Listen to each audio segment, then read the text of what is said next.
All department outsource अस्थायी ठेका कर्मचारी संयुक्त मोर्चा मध्य प्रदेश की ओर से आप सब लोगों को आउटसोर्स की आवाज पेज पर स्वागत।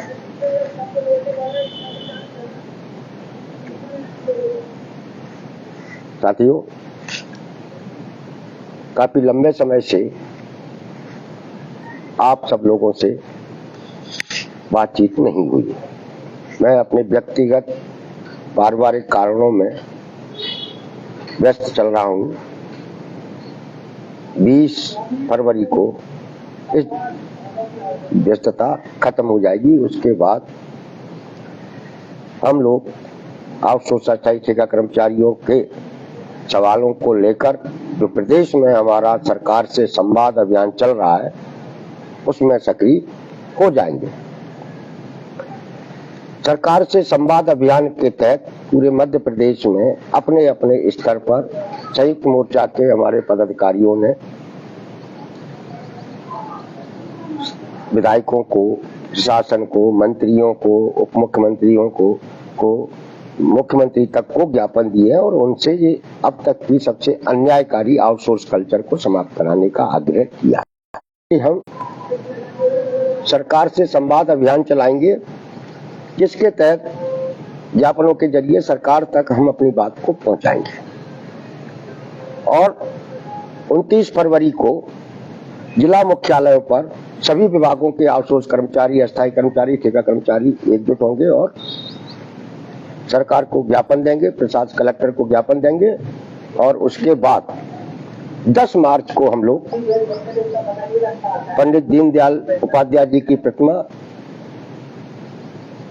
7 नंबर पर है, वहां पर एकत्रित होंगे और भारतीय जनता पार्टी के प्रदेश नेताओं से, सरकार के मंत्रियों से वहां पर एकत्रित होकर हम लोग बात करेंगे।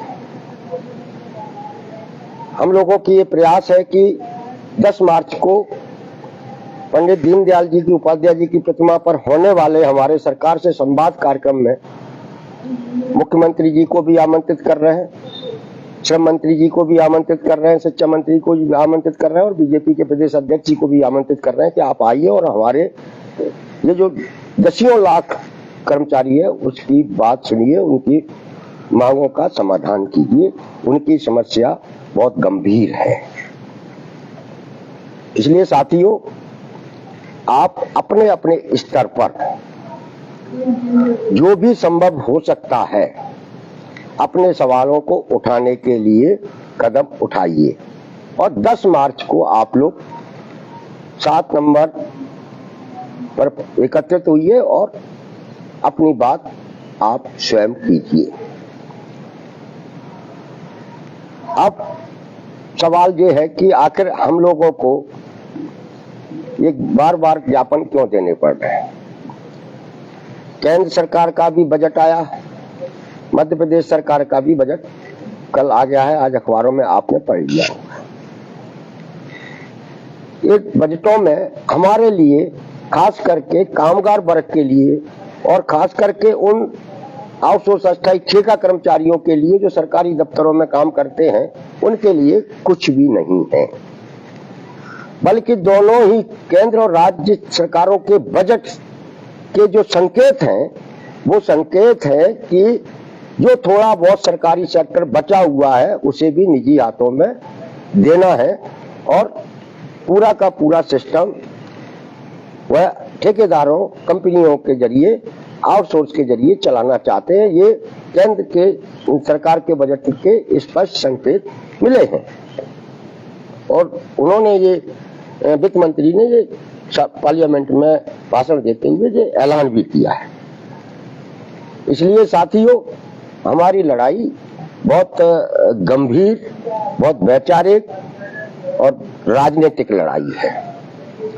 इसलिए हमें इस लड़ाई को पूरी समझ बूझ के साथ लड़ना होगा, अपने खुले दिमाग के साथ लड़ना होगा, चौकन्ना रहकर लड़ना होगा, क्योंकि हम लोग, हमारा मोर्चा जो लड़ाई पिछले 1-1.5 साल से जिस लड़ाई को खड़ी कर रहा है और आज जो पूरे मध्य प्रदेश में बल्कि दूसरे भी राज्यों में जो आउटसोर्स चर्चा में आया है, तो उसका एक ही कारण है कि ये महसूस तो सब लोग कर रहे हैं कि ये आउटसोर्स कल्चर अब तक का सबसे अन्यायकारी कल्चर है, लेकिन इसको खिलाफ बोलने के लिए कोई एक प्लेटफॉर्म नहीं था, कोई एक मंच नहीं था, जिस कारण परेशान होते हुए लोग नहीं बोल पा रहे थे।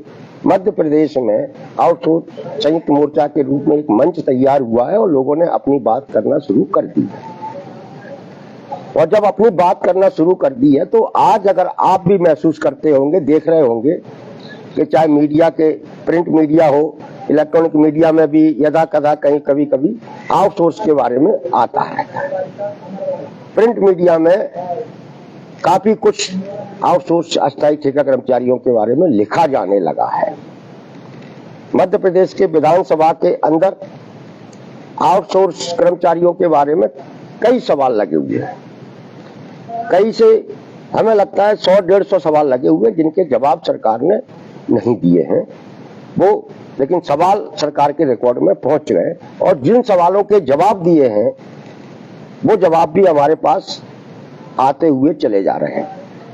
कल ही हमने अपने आउटसोर्स की आवाज पेज पर एक जानकारी दी है विधानसभा की कि आउटसोर्स कंप्यूटर ऑपरेटर को मध्य प्रदेश सरकार कितनी तनख्वाह देती है। वो शिक्षा विभाग के बारे में पूछा गया सवाल था, लेकिन कंप्यूटर ऑपरेटर सारे विभागों के बारे में वो सारी चीजें लागू होती हैं। तो शिक्षा मंत्री ने जो जानकारी दी है पेज पे उपलब्ध है, आप उसको पढ़ सकते हैं, देख सकते हैं कि खुद शिक्षा मंत्री कह रहे हैं कि हम 18,993 रुपए सरकार कंप्यूटर ऑपरेटरों के लिए देती है प्लस जीएसटी के साथ। आप प्लस जीएसटी आप समझिए तो बोले सरकार एक कंप्यूटर ऑपरेटर पर लगभग 23,000 रुपए खर्च कर रही है, लेकिन मध्य प्रदेश में कंप्यूटर ऑपरेटरों को मिलता कितना है? 8,000, कहीं 6,000, कहीं 10,000, कहीं 10,500। 10,500 से ज्यादा किसी भी कंप्यूटर ऑपरेटर को वेतन नहीं मिलता है। ये मध्य प्रदेश की सच्चाई है। अब आप सोचिए कि कितनी बड़ी चोरी हमारे हिस्से के पैसे से हो रही है और चोरी करने वाला कौन है ये आप समझ सकते हैं, इसे बताने की जरूरत नहीं है। इसी चोरी के कारण, और हम ये कह सकते हैं कि ये मध्य प्रदेश के अंदर सारे भ्रष्टाचारों से सबसे बड़ा भ्रष्टाचार ये है जिसमें एक व्यक्ति की मेहनत से हिस्से से 13,000 रुपए महीने की चोरी हो रही है, 13,000 की। और यही बात हमने जब संयुक्त मोर्चा बनाया था 1.5 साल पहले, जब हमने अभियान शुरू किया था, तब भी हमने विधानसभा की जानकारी इसी पेज पर उपलब्ध कराई थी। वो सरकार द्वारा दी गई जानकारी थी कि कितना आउटसोर्स कर्मचारियों को कितना वेतन मिलता है, तो उन्होंने एक सिस्टमेटिक तरीके से 4 श्रेणियों के वेतन बताए थे, जो 18,000 थे, 23,000 थे, 29,000 थे, 32,000 थे। वो सरकार की जानकारी थी जो हमने इस पेज पर डाली थी। लेकिन जब हमने इसे मुद्दा बनाया उसके बाद इधर उधर से थोड़ी बहुत सफाई आई और वो गायब हो गया, कहीं चर्चा नहीं। कल हमारे 1.5 साल पुरानी बात की पुष्टि शिक्षा मंत्री ने कर दी कि 18,993 रुपए कंप्यूटर ऑपरेटर के लिए सरकार उपलब्ध कराती है प्लस जीएसटी के साथ। अब आप सोचिए कि ये आपके साथ क्या हो रहा है, और आपके साथ जब इतना बड़ा अन्याय हो रहा है उसके बाद यदि आप एक साथ नहीं आ सकते, एकजुट नहीं हो सकते, तो इसके लिए जिम्मेदार भी आप हैं। मतलब हम पहले भी कह चुके हैं, हमारे तमाम सारे साथी लगातार इस बात को कह रहे हैं कि, और मध्य प्रदेश नहीं बल्कि पूरे हिंदुस्तान में ये बात कही जा रही है कि सरकारी दफ्तरों के अंदर लागू किया गया आउटसोर्स ठेका कल्चर अब तक का सबसे अन्यायकारी कल्चर है। यह दास प्रथा का याद दिलाता है। यह दास प्रथा में पहुंचाने वाला कल्चर है। दास प्रथा का मतलब होता है आज से 400-500 साल पहले की व्यवस्था। मध्य प्रदेश में हम 400-500 साल पुरानी व्यवस्था में पहुंचा दिए गए हैं, जहां काम करने वालों के लिए सिर्फ काम करने वालों को जिंदा रहने लायक भी वेतन नहीं मिल रहा है। और दुर्भाग्य की बात यह है कि कोई भी, न सरकार, न मीडिया, न नेता, न कोई अधिकारी इन काम करने वाले लोगों के सवाल पर बोलने के लिए तैयार नहीं है, बात करने के लिए तैयार नहीं। महंगाई लगातार बढ़ती जा रही है, लेकिन न्यूनतम वेतन जो काम करने वाले लोगों को मिलता है वह रिवाइज नहीं हुआ 15 साल से, और रिवाइज करने के कोई इरादे भी सरकार के नजर नहीं आ रहे हैं। इस बजट में भी इसका कहीं कोई जिक्र नहीं किया गया है। तो साथियों, ये अन्याय इतना बड़ा है और इस अन्याय को कोई 1, 2, 4 व्यक्ति खत्म नहीं करा सकते।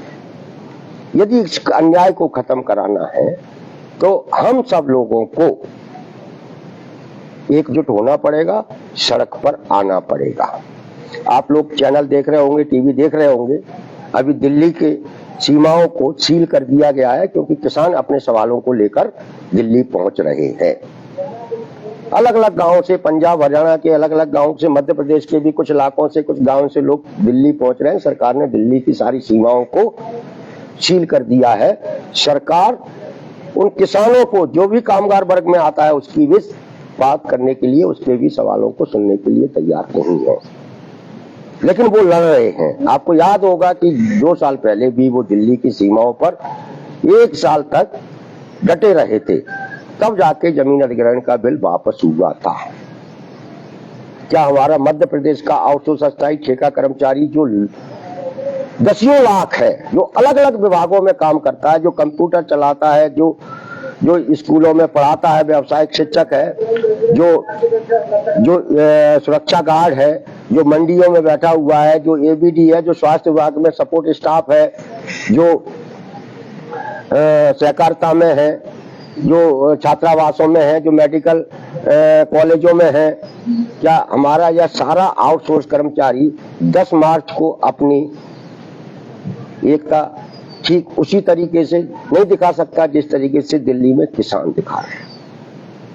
और यह बात मैं आपसे जिस दिन से संयुक्त मोर्चा बनाया गया है उसी दिन से कह रहे हैं कि एक बार यदि आप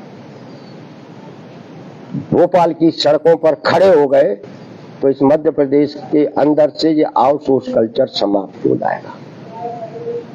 और ये आपको करना पड़ेगा, जब भी करें ये आपको करना पड़ेगा। लेकिन सवाल ये है कि आप खड़े हो जाएं और ऐसे संगठनों के साथ खड़े हो जाएं जिन्होंने कभी आपकी बात नहीं की है, तो वह आपके गुस्से को शांत कराने का काम करेंगे, जबकि आपको अपने जुझारू तेवरों के साथ, अपने साथ न्याय कराने की भावना के साथ भोपाल में एकजुट होना पड़ेगा। और इसके लिए आपको कोई आमंत्रण नहीं भेजे जाने चाहिए और उसकी आपको उम्मीद भी नहीं करना चाहिए। आपको लोगों के ऊपर जो आपकी निर्भरता है, नेताओं के ऊपर, संगठनों के ऊपर, उस निर्भरता को भी आपको खत्म करना पड़ेगा, क्योंकि ये लड़ाई आपकी अपनी और खुद के भविष्य को बनाने वाली लड़ाई है। इसलिए आपको इसे खुद लड़ना पड़ेगा, खुद आना पड़ेगा, अपने ग्रुप बना के आना पड़ेगा, ग्रुप बना के लड़ना पड़ेगा। हम लोगों ने ऑल डिपार्टमेंट आउटसोर्स संयुक्त मोर्चा की तरफ से पूरा कार्यक्रम घोषित करके रखा है कि 29 फरवरी, जो इस साल हमें एक अतिरिक्त दिन मिला है 2024 में, उसका उपयोग हम अपने लिए करें, जिला कलेक्ट्रेटों पर प्रदर्शन करें और ज्ञापन दें मुख्यमंत्री के नाम। और 10 मार्च को हम पंडित दीनदयाल उपाध्याय जो बीजेपी के संस्थापक रहे हैं और बीजेपी के सरकारें, बीजेपी के सारे नेता पंडित दीनदयाल उपाध्याय जी के एकात्म मानववाद का चलने की बात करते हैं, उसे समाज के गरीब के कल्याण का दर्शन बताते हैं। हम उन्हीं पंडित दीनदयाल जी की प्रतिमा पर खड़े होकर सरकार से और भारतीय जनता पार्टी के नेताओं से कहेंगे कि आप हमारी नहीं सुन रहे। हम जब महात्मा गांधी जी की प्रतिमा पर खड़े होते हैं तब आप हमारी नहीं सुनते हैं, हम बाबा साहब अम्बेडकर की प्रतिमा पर खड़े होते हैं तब आप हमारी नहीं सुनते हैं। चलिए, हम पंडित दीनदयाल जी की प्रतिमा पर खड़े हुए हैं, आइए अब तो हमारी बात को सुनिए। पंडित दीनदयाल उपाध्याय जी ने भी यही कहा था कि समाज में किसी के साथ कोई अन्याय नहीं होना चाहिए, लेकिन मध्य प्रदेश में तो अन्याय की पराकाष्ठा हो चुकी है और ये अब खत्म होना चाहिए। अन्याय किसके साथ हो रहा है? अन्याय हो रहा है समाज के सबसे कमजोर तबके के साथ। सरकारी सेक्टर में क्लास 4 और क्लास 3 की नौकरियां पिछले 15-20 साल से नहीं निकली हैं, भर्तियां नहीं हुई हैं। क्लास 4 और क्लास 3 में किसके बच्चे नौकरी करते हैं? समाज के सबसे कमजोर तबके के बच्चे नौकरी करते हैं। यानी समाज के सबसे कमजोर तबके के, जो दलित है, आदिवासी है, ओबीसी है, सामान्य वर्ग के भी कमजोर परिवारों के बच्चे हैं, उन्हीं के बच्चों की आपने सरकारी नौकरी का अधिकार उनसे छीन लिया, उनकी आर्थिक संपन्नता का रास्ता बंद कर दिया। ये तो अन्याय, ये तो घोर अन्याय है। यदि ये हमारा जो चौकीदार है, सुरक्षा कर्मी है, कंप्यूटर ऑपरेटर है, ड्राइवर है, ये जो बिजली विभाग में स्टेशनों पर बैठने वाले हमारा जो ऑपरेटर है, स्टेशन सब स्टेशनों पर बैठने वाला ऑपरेटर है, अगर इसे सरकारी नौकरी मिली होती, सरकार ने इसे अपने पास रखा होता, तो आज जिसे जो पैसा मिल रहा है उससे जस्ट डबल मिल रहा होता, तो जिस सुख चैन से जी रहा होता, इसके घर के अंदर भी संपन्नता होती, इसके बच्चे भी अच्छे से पढ़ रहे होते। लेकिन सरकार ने ये नहीं सोचा। सरकार ने क्या सोचा? सरकार ने सोचा कि ये तो इसी हालत में जीने वाला वर्ग है, जीता रहेगा, मरता रहेगा, घटता रहेगा, ये हमारा क्या बिगाड़ लेगा, क्योंकि इन्हें इकट्ठा करने वाला कोई है नहीं, ये कभी इकट्ठे होंगे नहीं। इसलिए सरकार ने क्लास 4 और क्लास 3 की नौकरियों को ही बेच दिया है, खत्म कर दिया है। आपको ये क्लास 4 और क्लास 3 की नौकरियों के रास्ते को खुलवाना है। हमारी लड़ाई इसीलिए महत्वपूर्ण लड़ाई है और इसे हम लोगों ने 1.5 साल पहले शुरू किया था और जब हम लोग तब तक लड़ने का संकल्प लिया था जब तक कि हम जीत नहीं जाते। अभी आपने हमारे इस पेज पर हमने कल ही कुछ खबरें डाली हैं अखबारों की। वेयर हाउस के हजारों हमारे 10 साल पुराने जो दैनिक वेतनभोगी कर्मचारी थे उनको आउटसोर्स कर दिया गया। दूसरे विभागों के भी, चाहे स्वास्थ्य विभाग हो, चाहे आपूर्ति निगम हो, चाहे अन्य विभागों के जो हमारे संविदा के, रोगी कल्याण समिति के, दैनिक मजदूरी के जो कर्मचारी थे जिन्हें सरकार के से पैसा मिलता था, वो सब के सब आउटसोर्स कर दिए गए। यानी सबको सब कुछ बेच दिया गया। सरकार ठीक उसी रास्ते पे जा रही है जिस रास्ते पर के खिलाफ हम लोग लड़े थे और जिस रास्ते को हमने पलटा था। आपको याद होगा कि अंग्रेजों के समय अधिकारी अंग्रेजों के हुआ करते थे, बड़े बड़े पदों पर संपन्न परिवारों के लोग नौकरियां करते थे और जो कमजोर वर्ग के बच्चे थे वो सिर्फ 2 वक्त की रोटी पर अंग्रेजों के यहाँ अलग अलग विभागों में नौकरी करते थे। हमें भारतीय जनता पार्टी की सरकार ने ठीक उसी स्थिति में पहुंचा दिया है। आज मध्य प्रदेश के अंदर कोई बात नहीं कर रहा जिस पर, जबकि इसी पर सबसे ज्यादा बात होनी चाहिए कि मध्य प्रदेश के सरकारी दफ्तरों में एक भी सरकारी कर्मचारी मध्य प्रदेश सरकार का नहीं है। एक कंप्यूटर ऑपरेटर नहीं है, एक ड्राइवर नहीं है, एक चौकीदार नहीं है, एक सुरक्षा कर्मी नहीं है, एक व्यावसायिक शिक्षक नहीं है, सफाई कर्मी नहीं है इनके पास अपने। और सरकार कहती है कि हम व्यावसायिक शिक्षा दे रहे हैं बच्चों को। डिजिटल इंडिया की बात की जाती है, स्वच्छता की बड़े स्तर पर बात होती है, लेकिन इनके पास में अपने सफाई कर्मी नहीं है। यानी कि सारे के सारा सरकारी सेक्टर, सरकारी बिल्डिंगें तो बनी हुई हैं लेकिन उसमें बैठने वाले कर्मचारी सरकार के पास नहीं। हद तो तब हो जाती है जब सरकार जो 62 साल तक नौकरी करने के बाद जो व्यक्ति ऊंचे पदों पर है, 62 साल के बाद जो रिटायर हो तो उसको भी वो आउटसोर्स में रख रही है, ठेके पे ले रही है, संविदा में रख ले रही है। और अभी जो 62 साल तक नौकरी कर जा रहे हैं, उनकी उम्र, उनके रिटायरमेंट की उम्र को भी 65 साल करने की सोच रही है। जबकि होना क्या चाहिए, होना ये चाहिए कि ये जो लाखों लाख आउटसोर्स कर्मचारी जो लगा हुआ है, जो रिक्त पदों के विरुद्ध काम कर रहा है, इसे एक नया कैडर बनाकर उन विभागों के अंदर समायोजित कर लेना चाहिए। और कोई भी संवेदनशील सरकार यह काम कर सकती है, क्योंकि इसमें सरकार को कोई अतिरिक्त खर्च नहीं होना है। जैसे कि मैंने बताया, विधानसभा के अंदर शिक्षा मंत्री ने जानकारी दी है कि वो कंप्यूटर ऑपरेटर के लिए सरकार 18,993 रुपए दे रही है। क्या ये पैसा कंप्यूटर ऑपरेटर को वो विभाग सीधे नहीं दे सकता? यदि उसे 18,993 रुपए कंप्यूटर ऑपरेटर को मध्य प्रदेश के को मिलने लगेगा, उसकी सारी नाराजगी दूर हो जाएगी, उसका पूरा भविष्य सुरक्षित हो जाएगा। और इसमें बताइए, सरकार का एक पैसे का खर्च हो रहा है क्या? सरकार के ऊपर क्या 1 रुपए का अतिरिक्त भार पड़ रहा है क्या? नहीं पड़ रहा। फिर क्यों नहीं किया जा रहा ये काम? उस काम सिर्फ इसलिए नहीं किया जा रहा कि सरकार की जो नीति है लोगों को गुलाम बनाए रखने की, लोगों को कमजोर बनाए रखने की, और इसीलिए लोगों को कमजोर बनाए रखने के लिए सरकारी नौकरियों को खत्म किया गया है और आउटसोर्स को पैदा किया गया है, जिससे लोग दबे कुचले तरीके से काम करते रहे और अपने हक के लिए बोलेंगे। पिछले 10 साल में हमारे मोदी जी बहुत लंबा लंबा भाषण देते हैं, और अभी आजकल तो खैर 2024 में बता रहे हैं कि सबका ये मानना है कि अब फिर बीजेपी की सरकार बनेगी।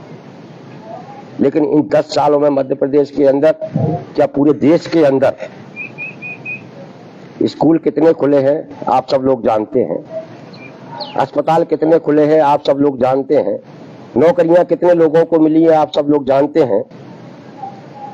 लेकिन जब हम टीवी पे विज्ञापन देखते हैं तो एक चीज की संख्या बहुत बड़ी है, एक रैन बसेरे बड़ी संख्या में हिंदुस्तान के अंदर खोले गए। और सरकार उत्तर प्रदेश की सरकार हो, मध्य प्रदेश की सरकार हो या दिल्ली की सरकार हो, रैन बसेरों का बड़ा प्रचार कर रही है। अभी विज्ञापन चल रहा है योगी जी का कि वो रैन बसेरों में गए और कंबल बांटे, नए कंबल बांटे। हमारे मोहन यादव जी भी रैन बसेरों में मिलने गए वहां रहने वालों से, उन्हें कंबल बांटे, खाने के पैकेट बांटे। 10 साल के अंदर मध्य प्रदेश, उत्तर प्रदेश सहित हिंदी भाषी क्षेत्रों में जहां भारतीय जनता पार्टी की सरकार है या भारतीय जनता पार्टी मजबूत है, वहां रैन बसेरों की संख्या सबसे ज्यादा बढ़ी है। अब आप कल्पना कीजिए कि रैन बसेरों की संख्या का बढ़ने का मतलब क्या है कि लोग के पास काम नहीं बचा है, लोगों के पास घरों के अंदर रहने के लिए जगह नहीं बची है, घरों में ये हालत नहीं है कि वो रह सकें, तो बेचारे लोग गांव छोड़ के, शहरों के अपने बस्तियां छोड़ के रैन बसेरों में बस रहे हैं, वहां भीड़ बढ़ रही है। ये किसी भी देश के लिए सबसे चिंता का विषय हो सकता है। लेकिन हमारे यहाँ की सरकार रैन बसेरों का भी विज्ञापन करके अपनी उपलब्धि बता रही है, ये सोचने का विषय है। दूसरी एक चीज आप देखिए, 5 रुपए में खाना खिलाया जा रहा है दीनदयाल रसोई से, जिसमें हमारे प्रधानमंत्री मुख्यमंत्रियों के फोटो खिंच रहे हैं। कहने को कह सकते हैं कि यार सरकार बड़ा पुण्य का काम कर रही है, गरीबों को 5 रुपए में खाना खिला रही है। क्या मध्य प्रदेश की जनता इतनी बदहाल हो गई कि वह अपने घर पर खाना बनाकर नहीं खा सकती? यानी आपने गरीब को, कमजोर को इतना कमजोर कर दिया है कि उसके घर में 2 रोटी सेकने लायक ईंधन नहीं बचा है, राशन नहीं बचा है, और वो 5 रुपए की दीनदयाल रसोई पर निर्भर हो गया है। ये सरकार की उपलब्धि है, रैन बसेरा दीनदयाल रसोई। वह हमारे तमाम लाखों लाख आउटसोर्स अस्थायी ठेका कर्मचारियों को भी वहां पहुंचाना चाहती है। और वो कहते हैं, ये लोग करना क्या है पैसे का, दीनदयाल रसोई में जाइए, 5 रुपए में खाना खाइए, रैन बसेरे में पहुंचिए, नया कंबल मिलेगा, सोइए। क्या जरूरत है घर की, क्या जरूरत है वेतन की? और इसलिए 15 साल से वेतन रिवाइज नहीं किया गया। हमारे देश के प्रधानमंत्री ने पूरे लंबे लंबे भाषण देके उनने तो स्पष्ट कर दिया है, उनने तो कामगार वर्ग को भुला दिया है पूरी तरीके से। उन्होंने क्लेरिफिकेशन कर दिया है इस समाज का कि 4 वर्ग बना दिए उन्होंने। 4 वर्ग, कौन कौन से 4 वर्ग? किसान, युवा, महिला, गरीब। किसान, युवा, महिला, गरीब, ये 4 वर्ग हमारे प्रधानमंत्री कह रहे बताते हैं। बीजेपी के सारे नेताओं ने अब इन 4 वर्गों के ऊपर अपना फोकस कर दिया है। महिला वर्ग के लिए उन्होंने 1200 रुपए डालना शुरू कर दिए हैं, ये उनका सरकार की उपलब्धि है। किसान को भी किसान सम्मान निधि कुछ देना शुरू कर दिया है, ये उनकी उपलब्धि है और ये उपलब्धि के रूप में बता रहे हैं। लेकिन साथियों, इन 4 के अलावा जो सबसे बड़ा वर्ग है, जो 70% से 80% के करीब है, वो है कामगार कर्मचारी वर्ग। लेकिन उसकी बात नहीं की जा रही है। वो कामगार कर्मचारी वर्ग है जो किसान का बेटा भी है, वो युवा भी है, वो महिला भी है, वो गरीब भी है। इन चारों में से मिलाकर जो वर्ग बनता है वो कामगार कर्मचारी वर्ग है, जिसकी बात प्रधानमंत्री जी नहीं करना चाहते। वो जानबूझकर इसको भुलाना चाहते हैं, क्योंकि उन्हें मालूम है कि जिस दिन कामगार कर्मचारी वर्ग की बात की जाएगी, कामगार कर्मचारियों को वर्ग मान लिया जाएगा, उस दिन उनके साथ हो रहे आर्थिक अन्याय की बात करनी पड़ेगी। इसलिए उन्होंने 4 अलग से वर्ग बना दिए और कामगार कर्मचारी वर्ग को अलग थलग कर दिया। ये आपके साथ अन्याय हो रहा है, आपको भुलाया जा रहा है, आपको खत्म किया जा रहा है। जबकि आपके बगैर, कामगार कर्मचारी वर्ग के बगैर कुछ नहीं चल सकता। 1-2 दिन के लिए ट्रक ड्राइवरों की हड़ताल हो गई थी, पूरे देश में हाहाकार मच गया था। जिस दिन कामगार, हमारा कंप्यूटर ऑपरेटर घर पे बैठ जाएगा, सरकार के सारे काम ठप हो जाएंगे। हमारा डायल 100 का आउटसोर्स पायलट घर बैठ जाएगा, पूरी डायल 100 ठप हो जाएगी, सारे पुलिस जहां खड़ी है वहीं खड़ी रह जाएगी। हमारी एम्बुलेंस 108 जिस दिन खड़ी, ड्राइवर जिस दिन घर बैठ गए, वो सब खड़ी की खड़ी रह जाएंगी, कटारा हो जाएंगे। हमारे मेडिकल कॉलेज का जो आउटसोर्स कर्मचारी है, वो अगर बाहर खड़ा हो गया तो वह हाहाकार मच जाएगा। स्वास्थ्य विभाग में हाहाकार मच जाएगा, स्कूलों में सारा कुछ ठप हो जाएगा, व्यवसायिक शिक्षा ठप हो जाएगी, सब कुछ ठप हो जाएगा। ये कामगार कर्मचारी वर्ग की ताकत है और इसीलिए कामगार कर्मचारी वर्ग की बात करने से पूंजीपतियों के, कंपनियों के, ठेकेदारों के हिमायती नेता बचते हैं। प्रधानमंत्री नरेंद्र मोदी ने भी कामगार कर्मचारी वर्ग की बात करने से खुद को दूर रखा है। हमें अपनी एकता की ताकत के दम पर अपनी बात करानी है। 10 मार्च 2024 आपके सामने ये मौका है कि उस दिन आप आए, तमाम सारे रुकावटों के बाद एक दूसरे से सहयोग करते हुए आज से आप लक्ष्य बना लें, मिशन तय कर लें कि हमें 10 मार्च को भोपाल पहुंचना है, पंडित दीनदयाल प्रतिमा जी की प्रतिमा पर इकट्ठा होना है। वहां से बीजेपी के दफ्तर सामने है, उनसे हमें बात करनी है कि आप इस आउटसोर्स कल्चर को खत्म कीजिए और कामगार कर्मचारी वर्ग को भी अपनी प्राथमिकता में शामिल कीजिए। महिलाओं को मैटरनिटी लीव तक छीन ली सरकार ने। बताइए कितनी असंवेदनशील सरकार है, कितनी अमानवीय सरकार है। और सरकार कहती है कि हम बहुत विकास कर रहे हैं, बहुत विकास कर रहे हैं। क्या विकास है? जो महिलाओं से मातृत्व अवकाश की सुविधा छीन ले, जो कामगार वर्ग से न्यूनतम वेतन का अधिकार छीन ले, जो नौकरी में सुरक्षा से का अधिकार छीन ले, वो सरकार आपकी और हमारी सरकार नहीं हो सकती। हमें उस सरकार को अपनी सरकार बनाने के लिए एकजुट होना पड़ेगा, एक साथ आना पड़ेगा और सरकार को मजबूर करना पड़ेगा कि वो हमारी बात करे। हमें उम्मीद है कि आप सब लोग 10 मार्च 2024 को भोपाल पहुंचेंगे। पंडित दीनदयाल जी की प्रतिमा पर खड़े होकर हम सरकार से संवाद करेंगे। इसी के साथ आप सबको सादर नमस्कार। 20 मार्च के बाद, 20 फरवरी के बाद हम जो है आपसे लगातार इस अभियान में सक्रिय हो जाएंगे। धन्यवाद।